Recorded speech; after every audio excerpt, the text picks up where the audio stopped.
Yes, again, alright mga minamahal, Alicia ninyo, nagbabalik muli para sa ating panibagong video. So kahit papaano, masasabi ko din no, na kudos sa ginawa ni former Senator Bong Revilla, 'di ba? Na hindi niya na pinahirapan ang PNP, hindi niya na pinahirapan ang gobyerno para siya ay hanapin. Hindi katulad ni Bato de la Rosa, ni Atong Ang, ni Bantag, 'di ba? Na pinahirapan ng gobyerno.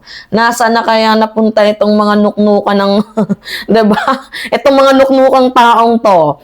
Diba? Kahit nga din si Kibuloy, pinahirapan pa ang gobyerno eh. Pero buti na lang matikas. Itong si General Torre, diba? Nahuli. Itong mga nuknukan ng sama, 'di ba? Na merong kasalanan sa ating mga kababayan. Kaya nga sila nakasuhan kasi merong kasalanan. Ngayon, pag-usapan natin. Kasi talagang, ayan nakikita ninyo, susunod na. Revilla, DOJ may update sa kaso kay Revilla. So actually, wag na natin panoodin yan, mga minamahal. Ipaliwanag na lang natin sa inyo. Kasi, ganito. So, merong grabe, ngayon natin mapapatunayan na siguro tama yung sinasabi ng iba, no, na Joel is the lying. 3 kaso ng malversation, mga minamahal. Ang bigat nun, ng billion. 'Di ba? 3 kaso, malversation. Sobrang bigat nun. So, kung ma-acquit man siya sa isa, may pangalawa pa. Imposible naman kahit sa pangatlo, ma-acquit pa to. 3 ng malversation to, mga minamahal. Diba? 3 malversation na to, imposibleng yung isa dyan, hindi siya mahatulan ng guilty. Maniniwala kayo? Diba? So, 3 po ang kaso niyang malversation at pinaliwanag na, mamaya, sige, ipiplay natin yung sinabi ng ng lawyer, ng DOJ na si, pangalan nito, mga minamahal, si spokesperson Attorney Polo Martinez. Siya po yung DOJ spokesperson. 'Di ba? So, sinabi niya na 3 po ang malversation na kaso laban kay Joel is the lying. I mean, kay Joel Villanueva. So, bakit wala siya diyan ngayon? Supposedly, dapat diyan siya ngayon. Kasi humingi po ng pansamantalang extension. Humingi ng MR, Motion for Reconsideration. Itong si Joel Villanueva, itong kanyang kampo. So, napapansin ninyo, mukhang delaying tactics itong kanyang ginagawa. Paulit-ulit na lang humihingi ng MR, hindi na tama yan. Tapos, yung argumento, the same pa din. Pero lastly, pinagbigyan sila hanggang January 26 na lang. Bukod pa dyan, meron ding sinampahan ng kasong plunder. Si Bunoan, na literal na pinuksa doon sa hearing, imposibleng wala kang alam dyan. Diba? Tinawag pa siyang bubo. Ang daming tinawag kay Bunoan. Literal na nabuno eh. Sa Bisaya, alam nyo ba yung buno? Talagang nasaksak, harap-harapan ng mga ebidensya itong si Bunoan. So, may kasong plunder, sinampahan, si Bunoan, si Jinggoy, at si Saldico. Diba? So, mabigat-bigat din yan. Actually, si Saldico, tinitingnan na paano ito mapauwi ng bansang Pilipinas. By the way 14 mga minamahal, ang hawak na kaso ng Department of Justice. At ngayong linggo, 3 pa lang ang posibleng labasan ng resolution. So, ano ba yung resolution? Kung iaakyat yung kaso, 'di ba, from DOJ to Ombudsman to Sandigang Bayan, or i-dismiss. So, ngayon, yung 3 yan, mukhang natutunugan ko na yan ay si si Jinggoy. Diba? Kala mo, Jinggoy, lusot ka na. Hindi, huy! Baka mamaya, sabahan mo pa sa sa payatas. Itong si Revilla. Si Revilla kasi, Nakakulong yan sa Sandigang Bayan. Tapos, inirefer siya dyan sa Payatas. Eh, kasi yung gusto nila sa PNP custodial ba yun? Eh, parang giniba ata yung PNP custodial eh. Kasi parang papalitan ng panibagong kulungan or renovation. Sakto yan. Kayo ang bibinyag sa panibagong sa panibagong kulungan. Hanip ng mga to, no? 'Di ba? Nakaisa ka na nga nun, inulit mo pa, di mo pa ginalingan eh. Diba? So ngayon, dahil meron na pong lalabas na resolution, antayin na lang natin basta within this week daw, sabi. Within this week daw ang sabi. So, maybe mga minamahal, I think si Jinggoy na yan, si Jinggoy Cutie.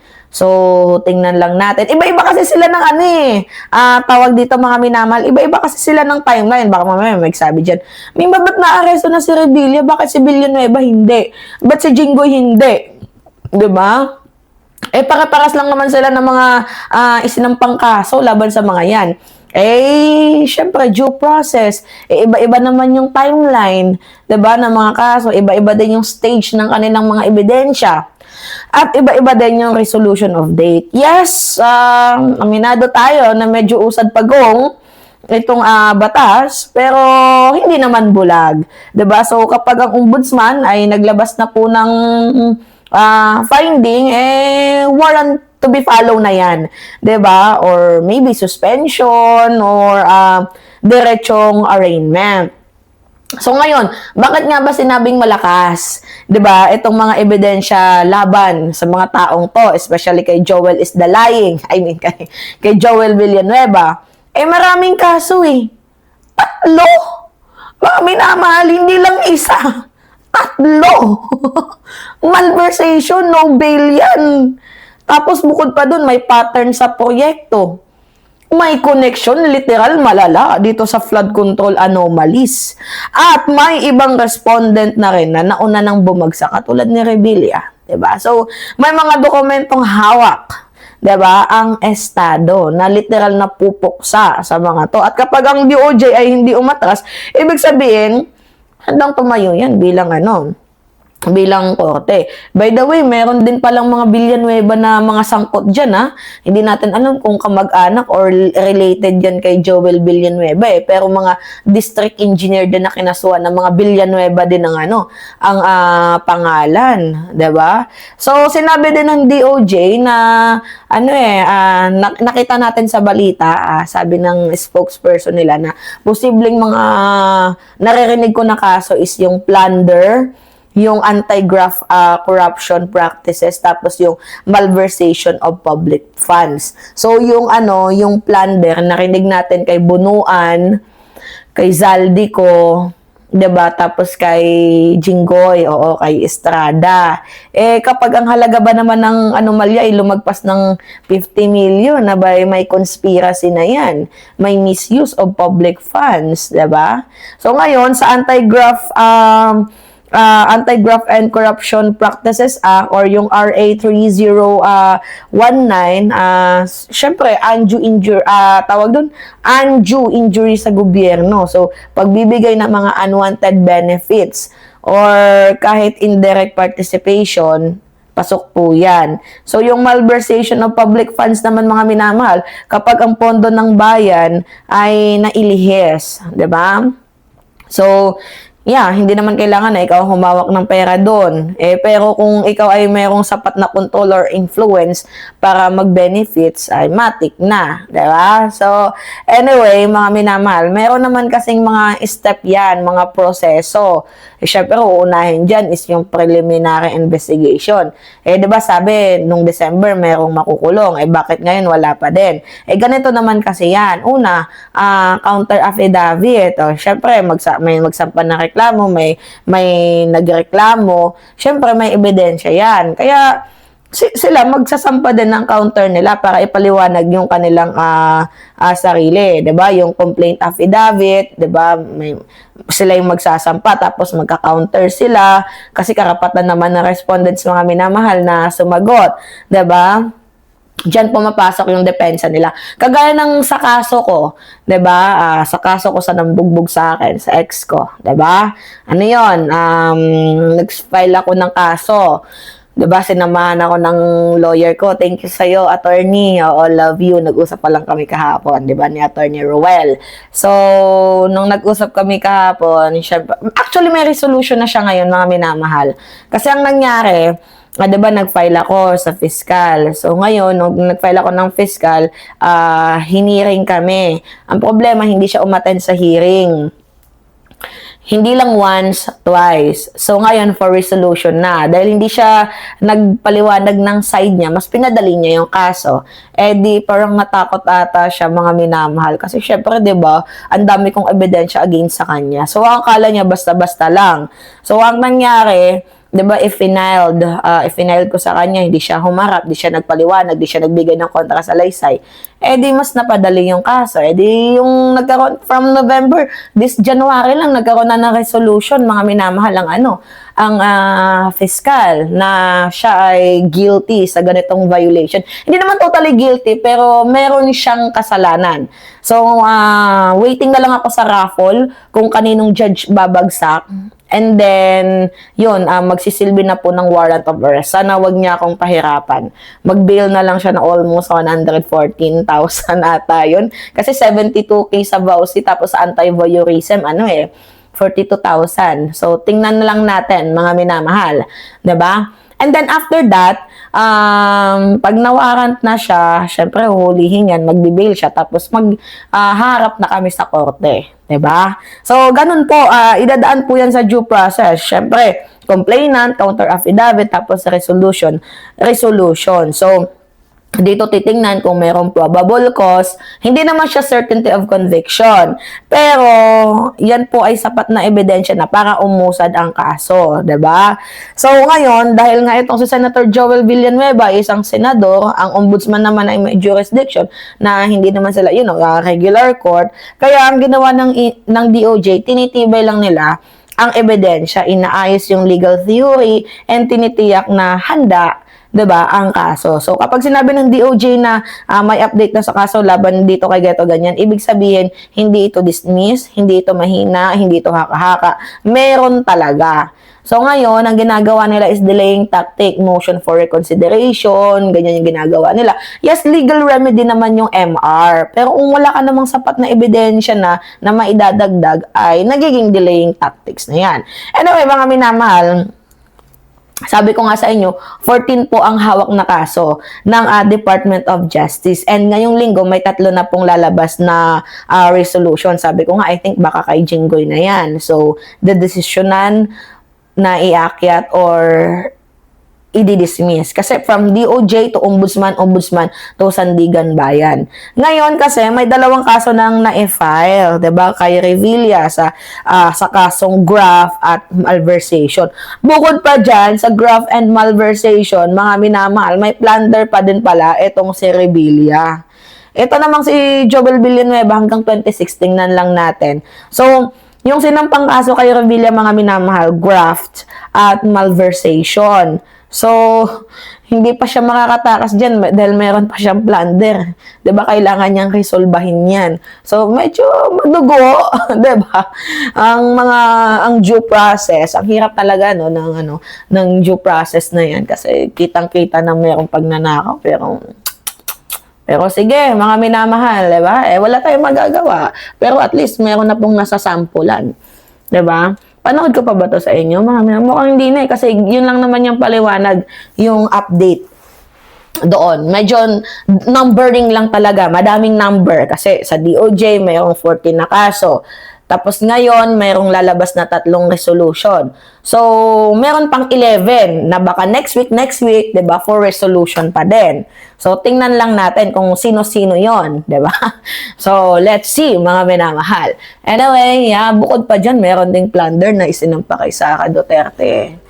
Ito yun, kay ni Trillanes. Panoodan nga natin.